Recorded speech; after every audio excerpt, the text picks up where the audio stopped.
हिसकाटून घेतली आणि तिचे स्वप्न पूर्ण करण्यासाठी मी आज तुमच्या समोर उभा आहे. गेल्या अनेक वर्षापासूनचे हे स्वप्न कधीतरी सत्यात उतरल असं वाटलं होतं, पण याला सत्य म्हणजे साथ दिली. ही सर्व साथ भेटली ते माझ्या मित्रमंडळीकडून मला भेटलेली आहे. जेव्हा मी इंजिनिअरिंगला शिकायला होतो, त्या इंजिनिअरिंगचं शिक्षण घेत असताना सुद्धा मी महाराज नावाला इंजिनिअरिंग केली. प्रत्येकाला माहिती आहे इथं सतीश पाटील उमरेकर आहेत, ते आमचे सिनियर आहेत, सुपर सिनियर. त्यांना सुद्धा माहिती आहे, त्यांनी आणि आम्ही सुद्धा फक्त इंजिनिअरिंग केली, फक्त नावाला केली. पण आम्हाला जो अंगामध्ये आमचा गुणधर्म होता, आमच्या सगळ्या सोयऱ्या धायऱ्यामध्ये आमचं नाव बदनाम. हे काय अभ्यास करत नाहीत, हे काय इंजिनिअरिंग काढत नाहीत. फक्त सोयऱ्या धायऱ्याचे, नातेवाईकाचे असतील, गावातले भावकीचे असतील, सगळे असतील, यायचे तोंड बंद करायसाठी फक्त इंजिनिअरिंगचं सर्टिफिकेट काढून ठेवले.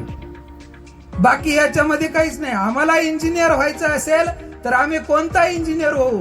जर आम्हाला इंजिनियर व्हायचं असेल तर सोशल इंजिनियर होऊ, सामाजिक अभियंता होऊ.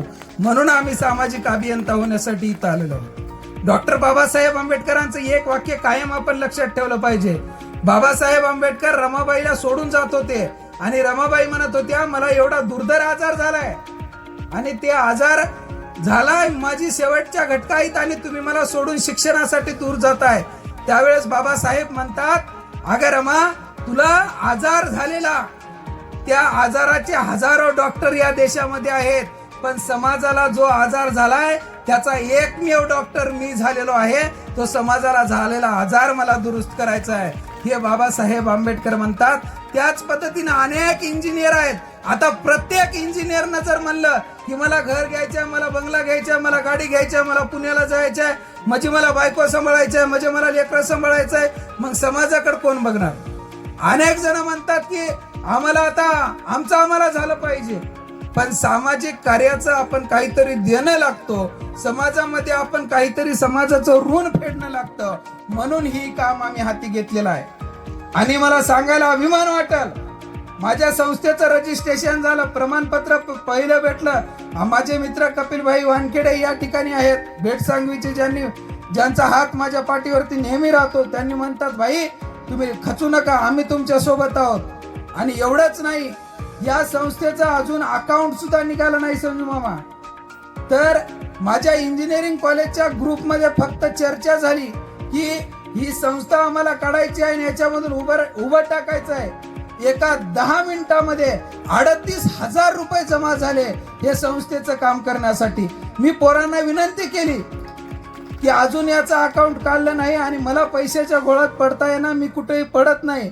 पण पोरांनी सांगितलं, आज नाही, आम्ही तुला 15 वर्षापासून ओळखतो, तू किती स्वतःसाठी करतोस हे आम्हाला माहिती आहे. ते पैसे तू ठेवून घे.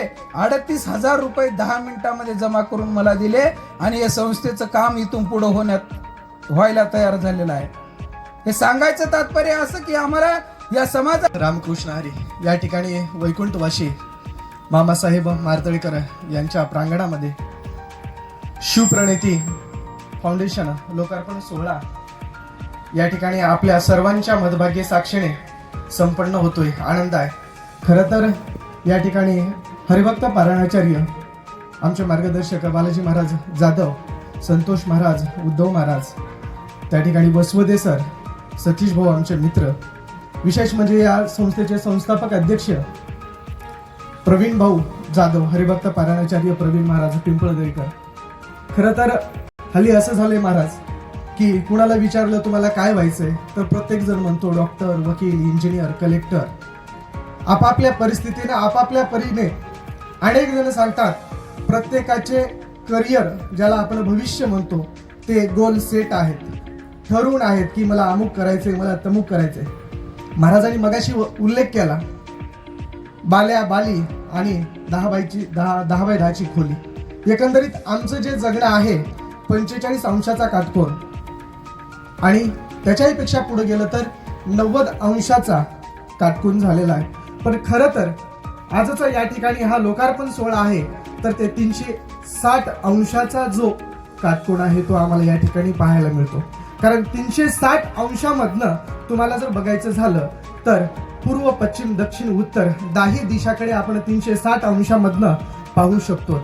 तर हा खास आज या ठिकाणी जो सोहळा आहे ह्या सोहळ्याची आज लोकार्पण म्हणजे कार्यारंभ जरी आज झाला असेल तर या ठिकाणी मला आवर्जून तुम्हाला सांगावं असं वाटतं की पिंपळदरीकर महाराजांच्या कॉन्टॅक्टमध्ये माझे मित्र म्हणून गेल्या 13 ते 14 वर्षापासून आम्ही आहोत. गेल्या 10-12 वर्षापासून ती जी काही धडपड आहे, ते जे काही जीवन जगणं आहे तरुणांच्या माध्यमातून, आता खरं तर यांचं वय बघितलं आणि या ठिकाणी 60-60 वर्षाची 7-7 वर्षाची तरुण वयोवृद्ध माणसं बघितलं तर महाराजांचं जेवढं वय आहे तेवढा तुमचा अनुभव आहे. तुमचा जेवढा अनुभव आहे तेवढं आमच्या तरुणांचं वय आहे. पण काहीतरी समाजाला द्यायचंय, नुसतंच म्हणायचं नाहीये. समाजाला आपलं काहीतरी देणं लागतंय. म्हणजे केवळ आणि केवळ बोलके सुधारक न होता आम्हाला कर्ते सुधारक व्हायचंय आणि या कर्त्या सुधारकांच्या पाठीमागे मला वाटतंय आज आपल्याला उभं राहायची वेळ येते. आपण सतत म्हणतो राजकारण खराब आहे, अमुक खराब आहे, तमुक खराब आहे, पण मला काय म्हणायचंय, सगळं काही खराब आहे. पण मी तुम्हाला या ठिकाणी महाराजांच्या साक्षीने आणि या ठिकाणी संत मामासाहेब मार्तळेकरांच्या या ठिकाणी साक्षीने तुम्हाला सांगायचंय, या जगामध्ये वाईट काहीच नाहीये, सगळं चांगलं आहे. वाईट एवढ्यासाठीच आहे की काही जे वाईट लोक आहेत ते वाईट करण्याच्या प्रवृत्तीला त्यांचे सहकार्य, मित्रमंडळी, त्यांचं नेटवर्क जास्त आहे आणि या ठिकाणी शांत माणसं गप्प आहेत.